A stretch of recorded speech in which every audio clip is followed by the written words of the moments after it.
Good morning, students. I am Rita Sharma from MLP Group of Schools. Welcome you in chemistry classes.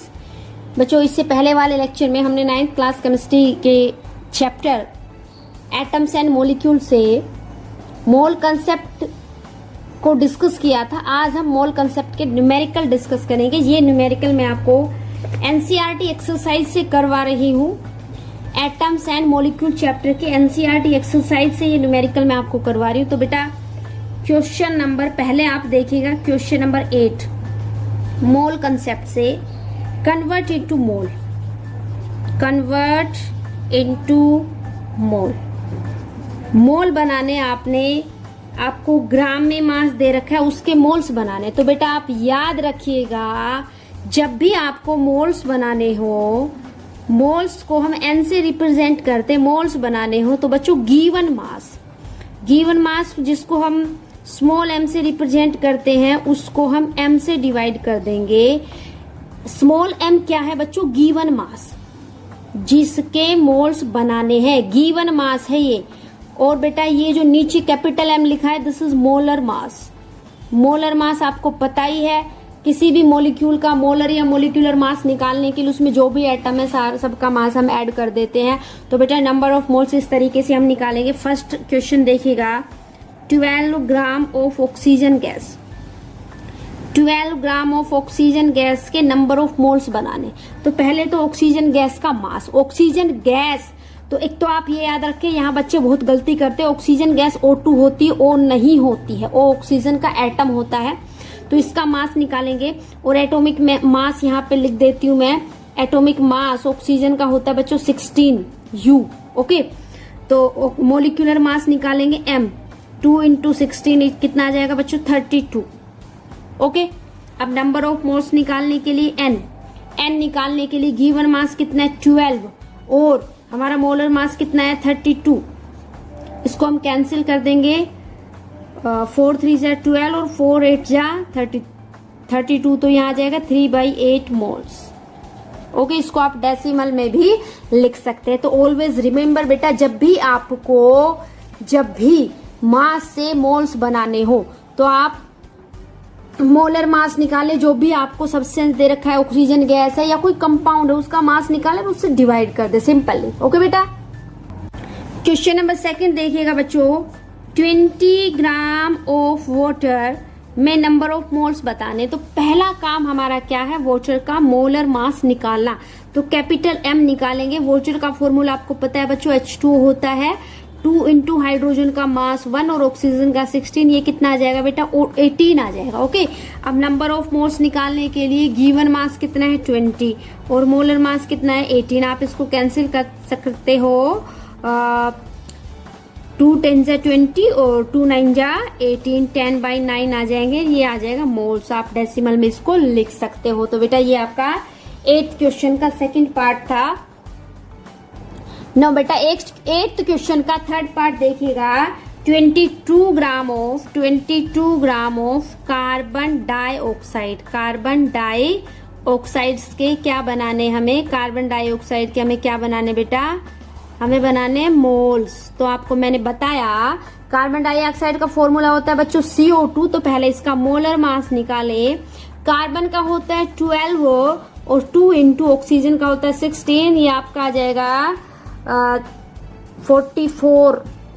Okay, now आप number of moles निकालेंगे। Given mass कितना है? 22, molar mass कितना है? 44 और ये आपका कितना आ जाएगा? 1/2 मोल्स आ जाएंगे। तो बच्चों कभी भी आपको नंबर ऑफ मोल्स निकालने हो तो प्लीज गिवन मास को आप मोलर मास से डिवाइड करिएगा, आपका आंसर आ जाएगा। ओके बेटा, नेक्स्ट क्वेश्चन देखिएगा बच्चों, question number 7 NCERT exercise mole concept में आपको करवा रही हूँ। क्वेश्चन नंबर 7 देखिएगा, what is the mass of, mass निकालना है। What is the mass of किसका बेटा? 1 mole of nitrogen atom. What is the mass of 1 mole of nitrogen atom? तो बेटा इसके लिए भी आप सेम फॉर्मूले का यूज कर सकते हो। किस फॉर्मूले का यूज कर सकते हो? Number of moles is equal to given mass upon में मोलर मास। यहाँ पे आपको गिवन मास निकालना है कि 1 मोल नाइट्रोजन एटम का मास कितना होगा। नंबर ऑफ मोल आपको गिवन है, मोलर मास आप निकाल लेंगे। नाइट्रोजन के एटम की बात चल रही है तो नाइट्रोजन का एटम होगा बच्चों N। अगर नाइट्रोजन गैस की बात करता तो N2 होता। तो नाइट्रोजन का जो एटॉमिक मास है वो 14 होता है। तो बेटा इस फॉर्मूले में नंबर ऑफ मोल की जगह 1 रखो, नंबर ऑफ मोल की जगह 1। M हमें नहीं पता, कैपिटल M हमें पता है 14। तो बच्चों M जो है वो कितना आ जाएगा? 14 आ जाएगा।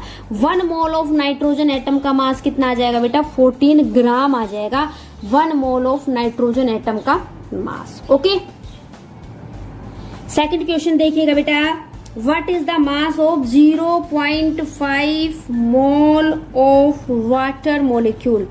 0.5 मोल ऑफ वाटर मोलिक्यूल। तो बेटा इन क्वेश्चनों में आपको मोलर मास की जरूरत पड़ेगी। अब वाटर का केमिकल फॉर्मूला आपको पता है, H2O होता है। तो मोलर मास आप निकाल लेंगे, 2 इंटू हाइड्रोजन का मास होता है 1 और ऑक्सीजन का 16, ये आ जाएगा आपका 18 ग्राम। ओके बेटा, अब 0.5 मोल फॉर्मूला आप लगाएंगे। नंबर ऑफ मोल्स किसके बराबर होता है? गिवन मास अपॉन में मोलर मास। N कितना है? 0.5 है।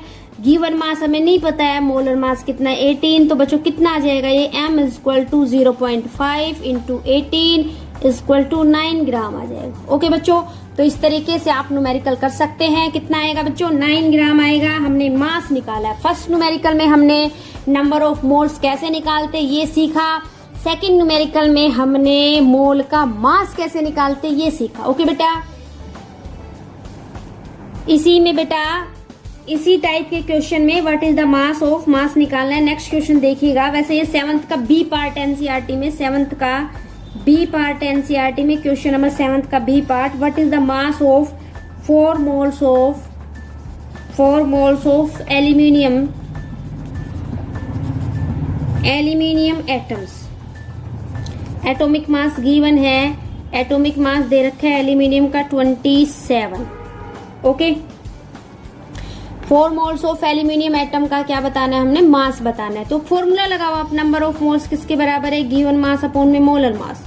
ओके बेटा, 9 नंबर ऑफ मोल कितने हैं? 4। गिवन मास हमें नहीं पता, मोलर मास या एटॉमिक मास दे रखा है 27। देयरफॉर जो मास हमें कैलकुलेट करना है वो कितना आ जाएगा? 4 into 27 and this comes out to be 4 7 जा 28, कैरी आ गया 2 4 जा 8 और 2 कितना आ जाएगा? 10। तो 108 ग्राम आ जाएगा बेटा। 4 मोल्स ऑफ एल्यूमिनियम एटम का जो मास है वो कितना आ जाएगा बच्चों? 108 ग्राम आ जाएगा। I hope you are getting my points. Okay, next question देखिएगा बेटा। क्वेश्चन नंबर 7th का सी पार्ट है। यहाँ भी हमें व्हाट इज द मास मतलब मास कैलकुलेट करना है। 10 मोल्स ऑफ सोडियम सल्फाइड के 10 मोल्स का मास निकालना है। सोडियम सल्फाइड होता है बच्चों Na2SO3। तो बच्चों पहले हम इसका मोलर मास निकालेंगे और मोलर मास किसके बराबर आएगा? सोडियम का मास 23 होता है। 2 इंटू 23 प्लस सल्फर का होता है बच्चों 32 एंड 3 इंटू ऑक्सीजन का होता है 16। इसको हम कैलकुलेट करते हैं। 23 2 जा 46 plus 32 plus 48 and this comes out to be 8 और 2 10 और 6 कितना हो जाएगा बच्चों? 16, कैरी हो गया 1, 4 4 8 9 10 11 एंड 1 कैरी कितना आ जाएगा बच्चों? 12 126 ग्राम आ जाएगा। तो बच्चों आपको क्या निकालना है? मास निकालना है। किसका? 10 मोल्स ऑफ सोडियम सल्फाइड का। तो बेटा फॉर्मूला लगाओ। नंबर ऑफ मोल्स किसके बराबर आएगा? गिवन मास अपॉन में molar mass. Given mass moles number of mole कितने हैं? 10। गिवन मास तो निकालना है। मोलर मास कितना है बेटा? 126 and this comes out to be, cross multiply कर लेंगे 1260, ये मास आ जाएगा ग्राम में। ओके बच्चों, m कितना आ जाएगा? 1260 ग्राम। बेटा क्रॉस मल्टीप्लाई हम कर लेंगे और m कितना आ जाएगा? 1260 ग्राम। ओके बेटा, आई होप आपको ये न्यूमेरिकल समझ में आए होंगे। थैंक यू बच्चों, हैव ए नाइस डे।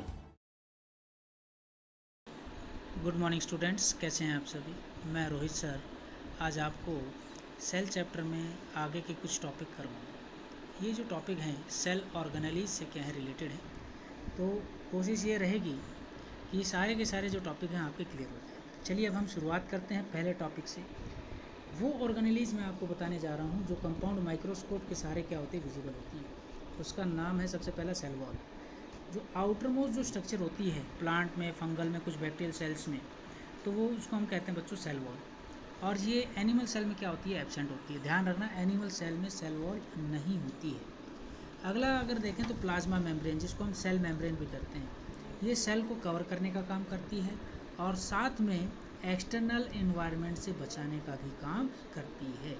इसमें सेमी परमिएबल मेम्ब्रेन होती है जो क्या करती है भाई, जो पर्टिकुलर चीज़ों को ही अंदर और बाहर जाने की अनुमति देती है। इम्पॉर्टेंट फंक्शंस क्या क्या है सेल मेम्ब्रेन की। एक तो ये क्या करती है, रेगुलेट करती है the entry and exit of the substances in and out from the cell.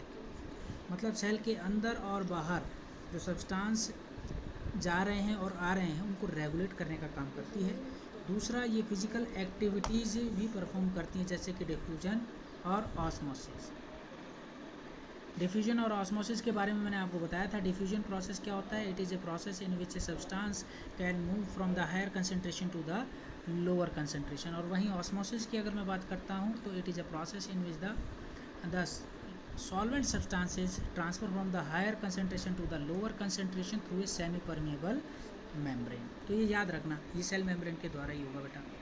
अगला जो सेल ऑर्गेनेली है वो है बेटा साइटोप्लाज्म।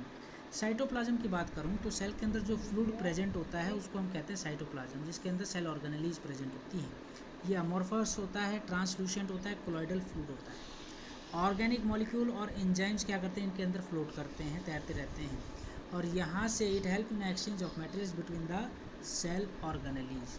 तो ये काम है साइटोप्लाज्म का। और वहीं दूसरी तरफ न्यूक्लियस की बात करें तो जो सेल के अंदर जितनी भी सेलुलर एक्टिविटीज़ होती हैं उनको कंट्रोल करने का काम करते हैं। जैसे कि हमारी जो सेल हैं वो सारी कंट्रोल कौन करता है, ब्रेन करता है। Acts like the brain of a cell. अगर हम कहें कि जो ह्यूमन बीइंग्स को जो कंट्रोल करता है वो कौन करता है, ब्रेन करता है। तो उसी प्रकार से न्यूक्लियस क्या करता है, पूरी सेल की एक्टिविटीज़ को कंट्रोल करने का काम करता है। इंपॉर्टेंट जो कंपोनेंट है वो न्यूक्लियस के क्या क्या है, न्यूक्लियर मेम्ब्रेन, न्यूक्लियोप्लाज्म जिसके अंदर क्रोमैटिन प्रेजेंट होते हैं, और न्यूक्लियोलस। ये डायग्राम में मैंने आपको समझाया भी होगा, अगर नहीं समझाया है तो डायग्रामेटिकली आप इसको देख सकते हैं। अगला है वैक्यूल। वैक्यूल की अगर बात करें दोनों के अंदर पाया जाता है, प्लांट सेल में भी पाया जाता है और एनिमल सेल के अंदर भी पाया जाता है।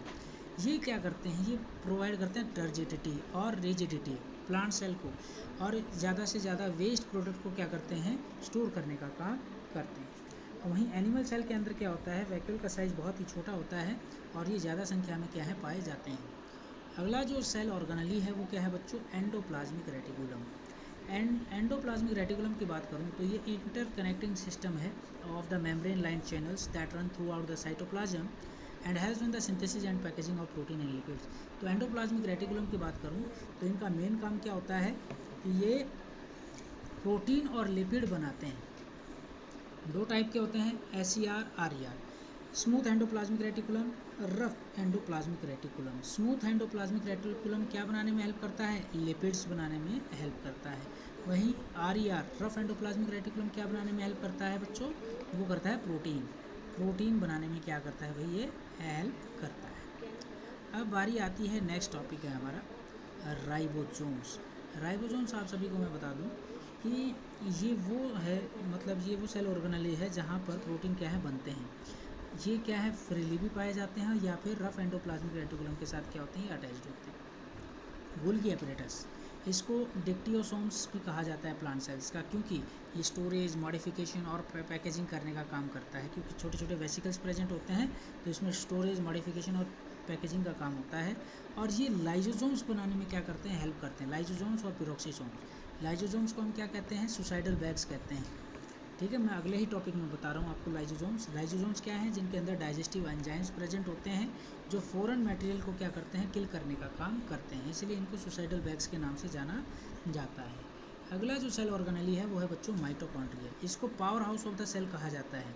क्योंकि सेलुलर रेस्पिरेशन के दौरान क्या करते हैं, ये एनर्जी की प्रोडक्शन करते हैं, और वो भी किस फॉर्म में, एटीपी के फॉर्म में। एटीपी की फुल फॉर्म क्या है, एडिनोसाइन ट्राई फॉस्फेट।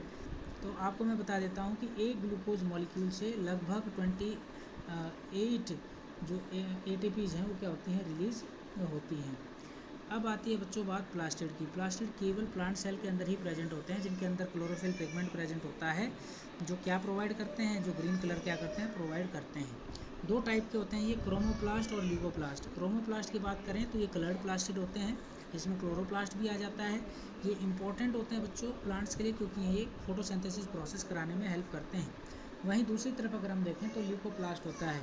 ल्यूकोप्लास्ट का मतलब है जो वाइट और कलरलेस प्लास्टिड्स क्या है, प्रेजेंट होते हैं। इनका काम कार्बोहाइड्रेट, फैट और प्रोटीन को स्टोर करने का होता है। ध्यान से समझ लीजिए, क्रोमोप्लास्ट कलर प्रोवाइड कराते हैं, और वहीं ल्यूकोप्लास्ट की बात करें तो ये स्टोर करने का काम करते हैं। ये कार्बोहाइड्रेट, फैट, प्रोटीन्स को स्टोर करने का काम करते हैं। तो बच्चों यहीं तक ही आपको क्या करना है, रिवाइज करना है। तो आपको समझ में आ ही गया होगा, तो कम से कम 2 या 3 बार इस वीडियो को ज़रूर देखें। अगर आपको कोई डाउट लगता है तो आप मेरे से कांटेक्ट करके समझ सकते हैं। बहुत बहुत धन्यवाद आपका। नमस्कार। Hello students, good morning everyone. This is Jyoti ma'am, your maths teacher. Let's start today our maths class. Today we are start question number 5th, exercise 12.2.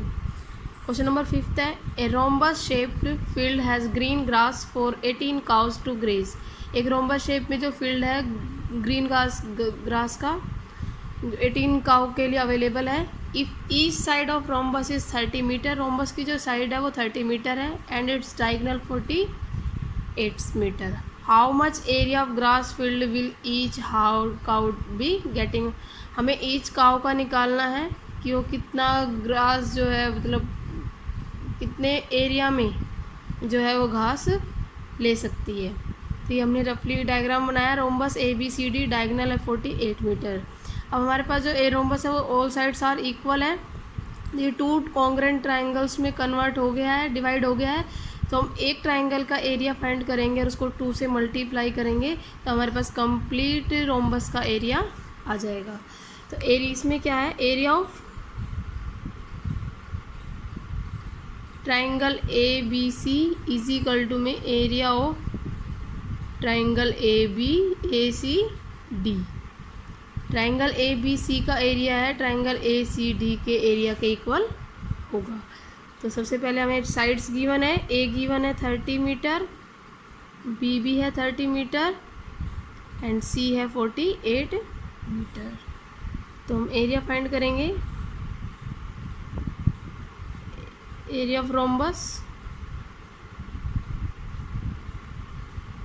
2 से मल्टीप्लाई करेंगे, वो 2 कॉन्ग्रेंट ट्राइंगल्स में डिवाइड है इसलिए।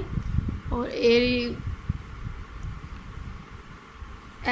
S minus A, S minus B and S minus C। इसके लिए हमें सबसे पहले क्या फाइंड करना है इस फॉर्मूले में पुट करने के लिए, S क्या होता है, semi perimeter, sum of all sides divide by 2। Sum of all sides 30 + 30 plus में 48 डिवाइड बाय 2।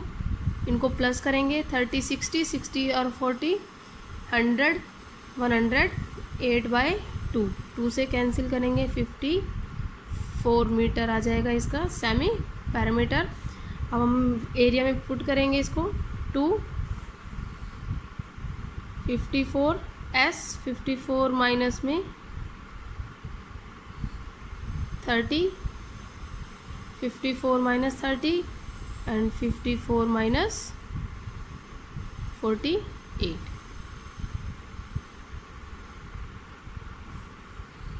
54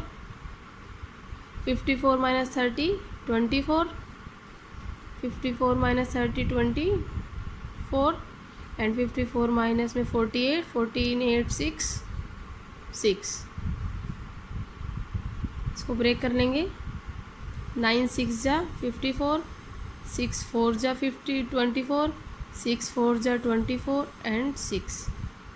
अब इसमें रिपीटेड देखेंगे, 9 रिपीट नहीं, 9 का स्क्वायर रूट 3, 6 हमारे पास कितने टाइम है, 1 2 3 एंड 4 टाइम्स 6 है तो इसको 2 टाइम्स लिखेंगे, एंड 4 का भी पेयर है हमारे पास तो इसको 4 1 टाइम, इसको मल्टीप्लाई करेंगे। 2 3 जा 6, 6 6 जा 36 एंड 6 4 जा 24, इसको मल्टीप्लाई करेंगे 24 से, 4 6 जा 24, 144,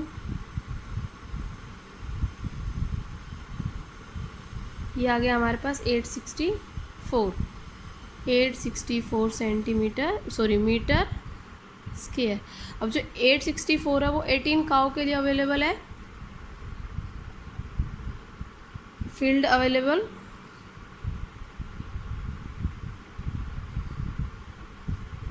for 18 cows equals to 864 metre square, and हमें फील्ड किसके लिए अवेलेबल फाइंड करना है, 1 काउ के लिए। Field available for 1 cow is equal to में 864 अपॉन में 18, कट करेंगे इसको, 6 2 जा 6 3 जा 18, 6 1 जा 6, 6 4 जा 24, 6 4 जा 24, 3 से करेंगे 3 4 जा 12, 3 8 जा 24, तो 1 काउ के लिए कितना आ जाएगा, 48 मीटर स्क्वायर एरिया। ये 18 काउ के लिए आया था, 1 काउ के लिए हमने 18 से इसको क्या करेंगे, डिवाइड करेंगे, तो 1 काउ के लिए हमारे पास कितना एरिया अवेलेबल होगा, 48 मीटर स्क्वायर। नेक्स्ट क्वेश्चन है हमारा क्वेश्चन नंबर 6।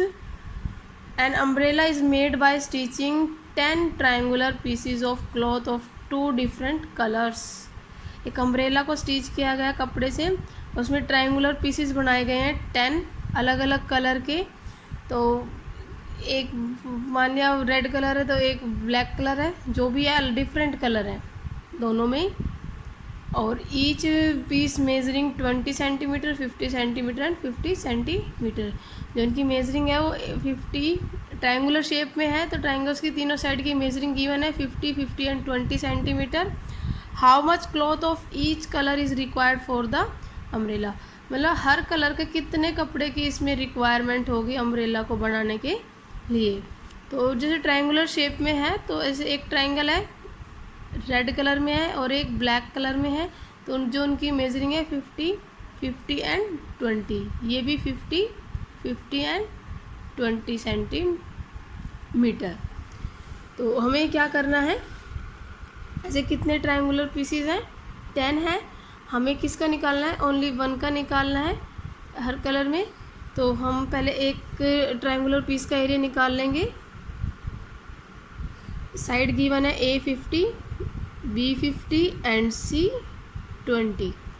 तो पहले हम क्या लेंगे, S क्या होगा, sum of all sides 50 + 50 + 20 divided by 2, 100 + 20 120 divided by 2, 60 पे कैंसिल हो गया, 60 सेंटीमीटर हमारा क्या आ गया, सेमी पैरामीटर। अब हम एरिया ऑफ ट्रायंगल लेंगे, वो क्या होगा, S minus A S minus B and S minus C।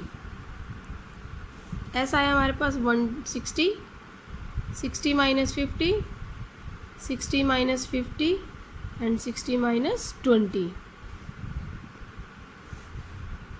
60 minus 50 10, 60 minus 50 10 and 60 minus 20 40। इसको ब्रेक कर लेंगे, 10 इंटू 60 6 इंटू 10 10 10 इंटू में 4, और देखो 100 कितने 10 कितने टाइम है, 4 टाइम है, 2 टाइम्स बाहर आ जाएगा। रूट में 6 है, 2 3 जा 6, रूट में 4 है, 2 2 जा 4, तो ये आ गया 10 10 100 इंटू में 2 रूट 6, हमारे पास आ गया 200 रूट 6 सेंटीमीटर स्क्वायर। ये एक पीस के लिए आया है, तो piece cloth required cloth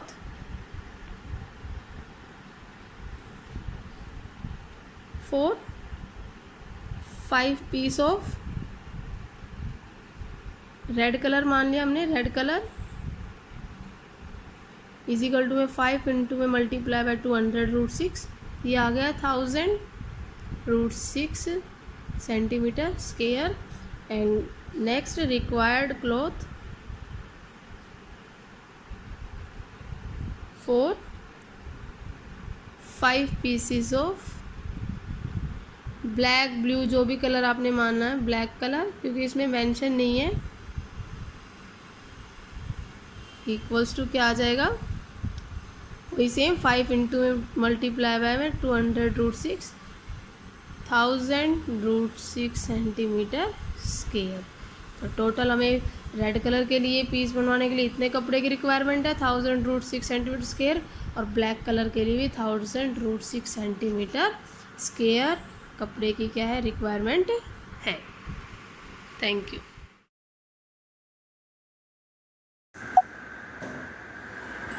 Welcome my dear students in English class of 9th class.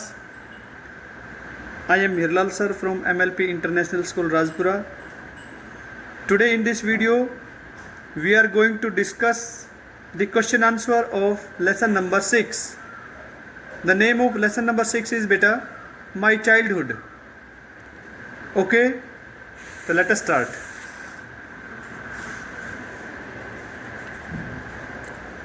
Short answer type questions है we are going to discuss. बेटा इसके आंसर हमें 30-40 वर्ड्स में देने हैं। आइए फर्स्ट क्वेश्चन के बारे में हम डिस्कस करते हैं। क्वेश्चन फर्स्ट है, how does Abdul Kalam describe his father. Abdul Kalam जो है बेटा वो अपने पिता के बारे में कैसे बताते हैं। Abdul Kalam describes his father Jalaluddin as a man who possessed inborn wisdom and great generosity of spirit. APJ Abdul Kalam जो है अपने पापा जलालुद्दीन के बारे में बताते हैं कि वो एक ऐसे इंसान हैं जिनका जन्म किनके साथ हुआ, बुद्धिमत्ता के साथ, एंड ए ट्रू जेनरसिटी, और एक सच्ची उदारता ऑफ द स्पिरिट्स, अंतरात्मा से।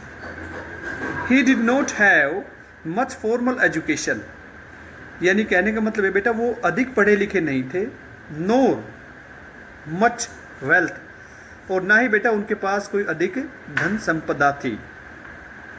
But he met all the necessities of his family, परंतु उसने पारिवारिक के लिए जो सभी ज़रूरती चीज़ें थी उनको उपलब्ध कराया। तो फर्स्ट क्वेश्चन का आंसर जो यहाँ पर कंप्लीट हो गया है बेटा। क्वेश्चन नंबर सेकंड है, do you think Abdul Kalam's mother was a generous, hospitable and noble lady इलेसिडिएट।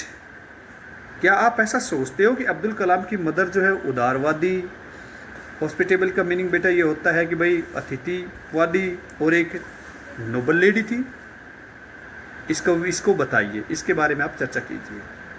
Abdul Kalam mother आशियामा, Abdul Kalam की जो माँ जो थी आशियामा, वाज ए नोबल, वो बेटा एक बड़ी ही योग्य, पियस, धार्मिक एंड जेनरस लेडी, बड़ी उदारवादी औरत थी।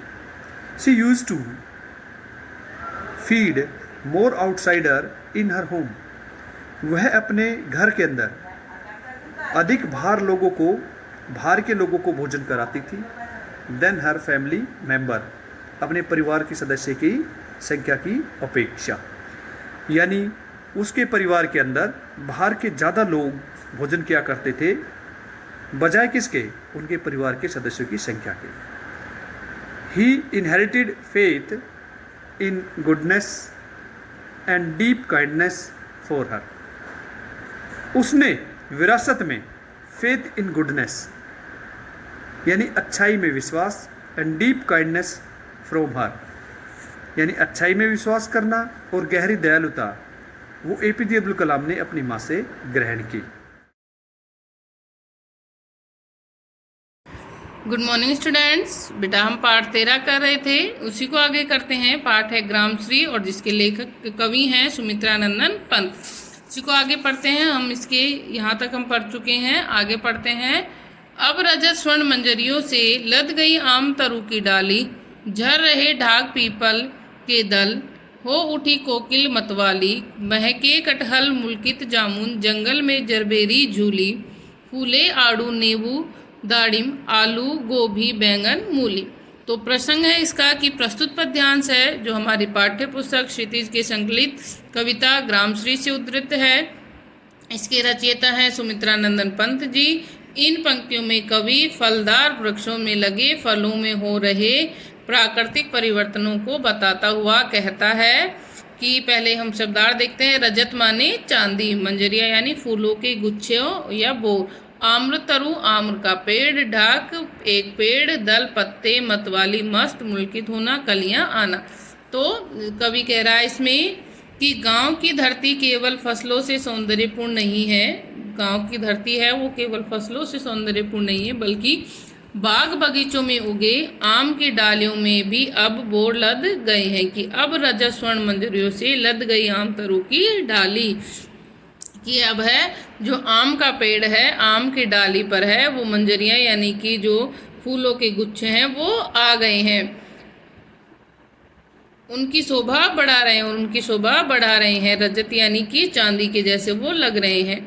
आगे कह रहे हैं वसंत मौसम में आने के कारण ढाक और पीपल के पत्ते झड़कर नव किस्लों को विकसित करने होने का अवसर दे रहे हैं। कि झर रहे ढाक पीपल के दल, कि वसंत का जो मौसम आया है उसके कारण जो पीपल के और ढाक के जो पत्ते थे वो अब झड़ चुके हैं और उसके कारण हो उठी कोकिल मतवाली, और अब उनके जो नए नए पत्ते हैं वो विकसित हो रहे हैं। और आम्रवन की रजत स्वर्ण मंजरियों को देखकर कोयल कूक रही है, और जो कोयल है वो इन सारी चीज़ों को देखकर कूक रही है और मतवाली सी हो गई है। महके कटहल मुल्कित जामुन, आगे कह रहे हैं कि जो कटहल है, कटहल फल आने के कारण महक उठे हैं, कटहल है उसके अंदर फल आए इस कारण से उसमें खुशबू आ रही है, और जामुन के पेड़ों पर भी जामुन के गुच्छे मुल्कित होने लगे हैं, कलियां आने लगी हैं। जामुन के पेड़ों पर भी क्या हो गए, जामुन की कलियां आने लगी हैं। जैसे बगीचों में इन वृक्षों में फल आ गए हैं, वैसे ही जंगल में भी जरभेरी के पेड़ों में जरभेरी के गुच्छे फल कर लटक रहे हैं। कि जिस प्रकार से बाग बगीचों में ये कटहल जामुन आ रहे हैं, वैसे ही जंगल में भी जो जरभेरी है उसके अंदर से उसमें जरभेरी के गुच्छे लटक रहे हैं। फूले आड़ू नींबू दाड़िम, आगे कह रहे हैं कि आड़ू नींबू दाड़िम यानी अनार के पेड़ों में भी फल के पूर्व आने वाले फूल आ गए हैं यानी लग गए हैं। कि फूले आड़ू नींबू दाड़िम की जो फल आने से पहले बेटा जो फूल आते हैं वो भी उसके अंदर आ गए, और इन सभी की तरह जो सब्जियां हैं जैसे आलू गोभी बैंगन मूली की भी अपना विकास प्राप्त हो गया, ये भी पौधों में इनके में आ गए हैं। विशेष है इसके अंदर कवि ने ऋतु अनुसार आने वाली फसलों को के ज्ञान को प्रदर्शित किया है, ग्रामीण परिवेश के प्राकृतिक सौंदर्य का चित्रण किया है, तत्सम तत्व शब्दावली है, काव्य में लयात्मकता है यानी कि लय है उसको जब हम गाते हैं तब। आगे है पीले मीठे अमरूदों में अब लाल लाल चित्तियाँ पड़ी, पक गए सुनहले मधुर बेल, अवरी से तरू की डाल जड़ी, लहले पालक महमे धनिया, लौकी और सेम फैली मखमली टमाटर हुए लाल, मिर्चों की बड़ी हरी थैली। इसके इसमें बताया गया कवि ने पंक्तियों में कवि ने फसलों और सब्जियों के मनमोहक चित्र को खींचा है, उनके बारे में बताया है। अवली यानी छोटा आंवला, लहले यानी लहकता झूमता हुआ, महमे सुगंध से महकता हुआ। तो इसमें कह रहे हैं कि जो पीले अमरूद हैं अब उनके ऊपर लाल लाल चित्तियाँ हो गई हैं। आपने अमरूद देखे होंगे बेटा, उसके अंदर जब लाल लाल चित्तियाँ पड़ जाती हैं, लाल लाल निशान पड़ जाते हैं तो वो बहुत मीठे हो जाते हैं, अर्थात पहले से अधिक मीठे और सुंदर वो हो गए हैं। बेर भी पक गए हैं और अवली की डालों पर भी बहुत फूलों के गुच्छे लटक रहे हैं।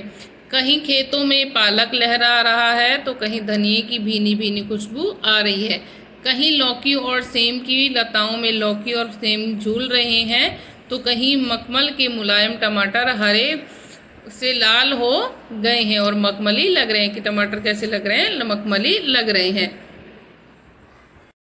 मिर्च के गुच्छों को देखकर कवि की कल्पना है कि उन्हें बीजों से भरी हुई थैली के रूप में प्रस्तुत करती है, कि जो मिर्च हैं